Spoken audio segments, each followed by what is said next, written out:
into the land of Dawn with Taz starting on the orange buff and Del Rosario doing the same on the opposite side.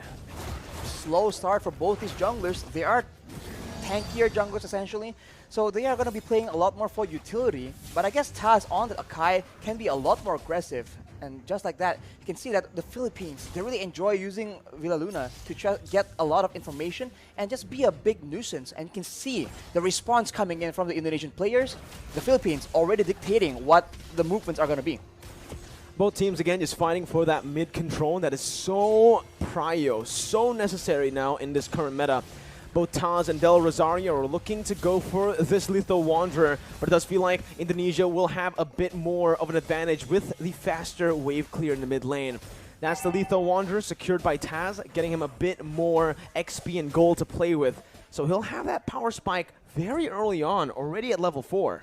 As we mentioned, the wave clear game is now being a lot more monitored, a lot more managed by the players from the side of Indonesia. They've suffered from it once, they are not trying to suffer the same fate again. So right now, they're just moving around, and I think before the first turtle spawns, it's going to be relatively slow. But as I say that though, uh-oh, there you go. Ooh. That's the barrier with a wild charge. Psychos now going to be caught. First blood over to Philippines, but look at Taz. He's able to bring the members back in with a heavy spin. Del Rosario going to fall. The jungler for the XP lane, and Dapda will be forced to flicker out of there. Villaluna a bit late on this rotation to match up against the Indonesian mid laners, but it is still just going to be a 1-for-1. So 1-for-1, so both teams now holding their own, but this is where things get a bit hairy. The first turtle, where everyone has their ultimates, we have to see who can actually weave in the better team fight. No ultimate for Del Rosario just now. Taz gonna go for it. Will be able to secure the turtle with a brilliant retribution. Dreams gets knocked up, but Philippines decide to back off. Now Dreams flickering forward, gets the Divine Judgment onto Imam, who's able to flicker away. Psychots has the Black Dragon form, looking for it, just decides to zone the Filipino members here and backs off. Back away, and we can take a look at how the changes have impacted this Faramis, right? The Cult Altar was used in that fight, and with one single spell, the rest of the team from Indonesia is able to melt down that HP bar. So it really isn't an all-win teamfight solution, but it is very situationally used to help save members from big burst damage. Now it's a complete change from game number 1. Imam, though, going to be immobilized. That's the damage coming through. Whew. Sniped down by Brands, but the kill will go over to Hijume. Brands sacrificing a bit of gold there in the bottom side, but will still be able to catch up down below to pick up that cannon minion. With stronger laners on the hands of the Indonesian players, they are now able to actually match the aggression, the fights, the skirmishes from the members of the Philippines, and now you can see that the Kaja pick is just having a lot more impact. This is what they wanted to do in game number 1, but the macro play coming in from the Philippines was able to deny that. That won't be the case for this game though, and now this becomes a contest of proactivity. Who can have the higher work rate, the more versatile maneuvers, and just the more proactive plays. And this is the reason as to why I felt like the Leslie should have been the one, the hero, to be banned out by Team Philippines. Because you can see, on this Leslie, sure, you're very vulnerable, but you also are really good at actually going at duels up against the Beatrix. I would actually say in a 1v1, it's skill dependent, but Leslie has a bit of an edge. Why? Because he doesn't need to target any of his skills. It's not a skill shot. Meanwhile, for the Beatrix, you need to go for those render shots to actually be able to compete in that range battle. They have to be careful though, because Soriano has the Blade of Despair completed. It will be a big factor in the next fight. The turtle is being pressured for both teams, but it seems like the Indonesians will have a bit of a lead in the control game. Divine Judgment and the Petrify. Imam gonna be able to pop the Cult Altar. Taz against 3 members, still able to secure the turtle. Right now, Psychot jumps in with the Black Dragon form, zoning the backline away. Dapda gonna be pinned down onto the wall with the heavy spin, and that's Hijume who picks up the killing spree. Everything going well for Indonesia, and everything going wrong for Philippines in the early game of Game 2. They lose a member to the pickoff, they lose a turtle to the steal, so Indonesia is completely taking over and looking completely different. Is this a momentum thing? We'll just have to see. Hijume with the Ice Queen's wand right now will ensure that the Filipino members need to be a bit more careful, even more careful in how they want to position. They've been getting caught out without that slow as well. Brands has just been farming up a storm.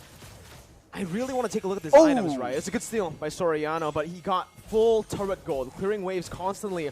He should have more gold than Soriano here with the assist that he got as well. But here in the mid lane, the bottom side river, Del Rosario going to be chained up again, and that's the pin down with a heavy spin. Del Rosario going to fall for the second time in this game. Dreams with another divine judgment over to Imam, as that's an Ibiru's passion dealing no damage over to Taz, who jumps in again. Soriano zoned away, but the damage coming from Brands, shooting him down.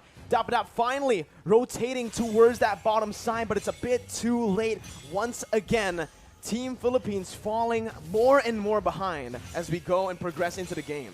The Philippines are having very much trouble trying to manage distance because they're being slowed an insane amount. At any moment, it starts with the slow, and then it gets followed up with the Divine Judgment, with the heavy spin. So Indonesia's pick-off game is going exactly how they want it to, and right now, they also have the advantage when it comes to range, and also when it comes to that late game. They have that artillery with the real-world manipulation, and they also have the Leslie that can do a lot of true damage, up to 2k in a single hit, and in the late game, Soriano will have a lot of issues trying to get any impact done in the middle of a big team fight.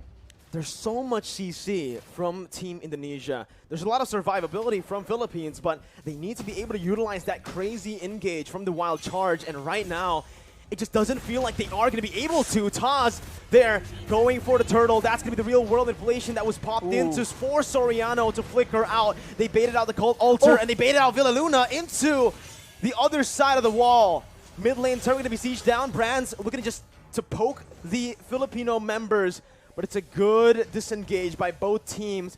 It's still a small victory for Indonesia with that turtle take.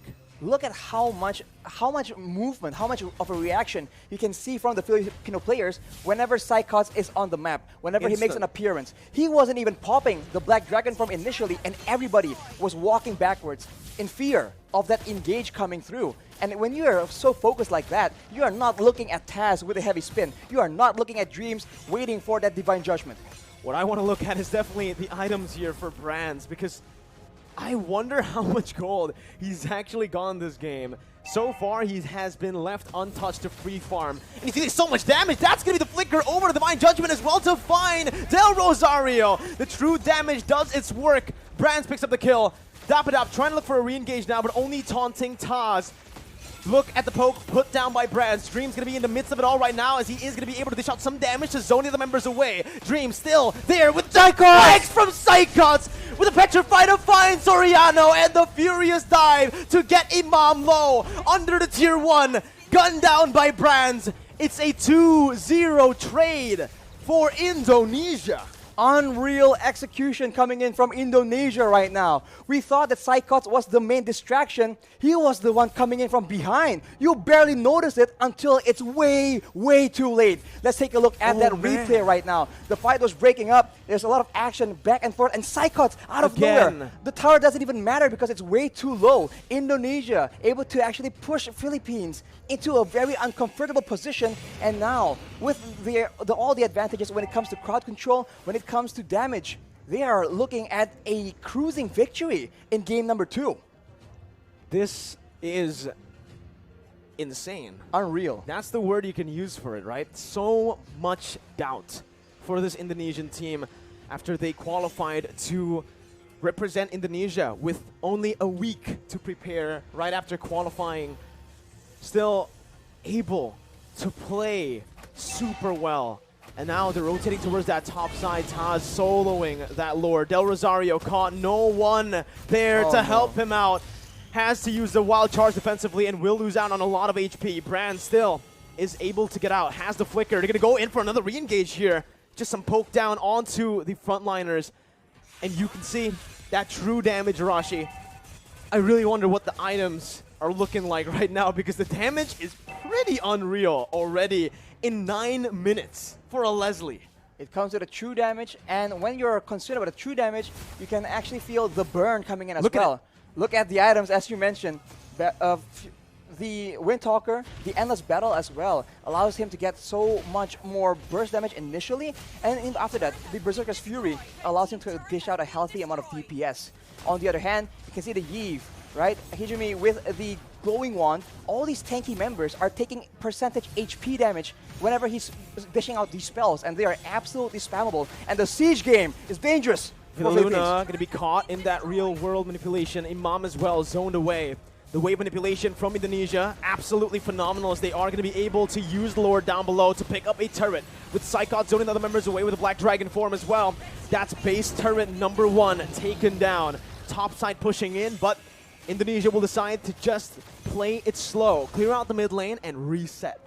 They have an absolute advantage when it comes down to those siege situations. Having the Yave, having the Leslie means that you do not have to go and force those fights, because there's no other way for the Philippines to dish back that kind of damage. Soriano is the only solution they have, and at this point, when the only option you have, when you only have a single option, it becomes very easy for your opponents to try and adjust to that. But the Philippines, it seems like they are not willing to completely concede control just yet.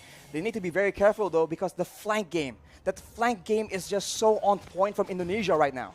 This is what we saw in Game 1, only just the opposite happening here in Game 2. Indonesia having control the whole 10 minutes early on. Philippines with a very similar flanking position here to look for something, but it's going to be a concealed play from Indonesia. And oh my god, Dream finds the Divine Judgment onto the best possible target. Soriano's out. Dapadap has to flicker out, but Psychos chases him down with a passive. Dapadap still surviving here. Only one member taken down, but that might just be the member that Indonesia needs to pick up some more base turrets. That high ground control is no longer available for Soriano. Dapadap trying to go in for some damage right there, but it's actually going to be petrified from Imam. He's going to be taken down. The wild charge in desperation. Villaluna in the back has to back off. It's an absolutely insane game and an insane performance from Indonesia as they knock Philippines down to the lower brackets. What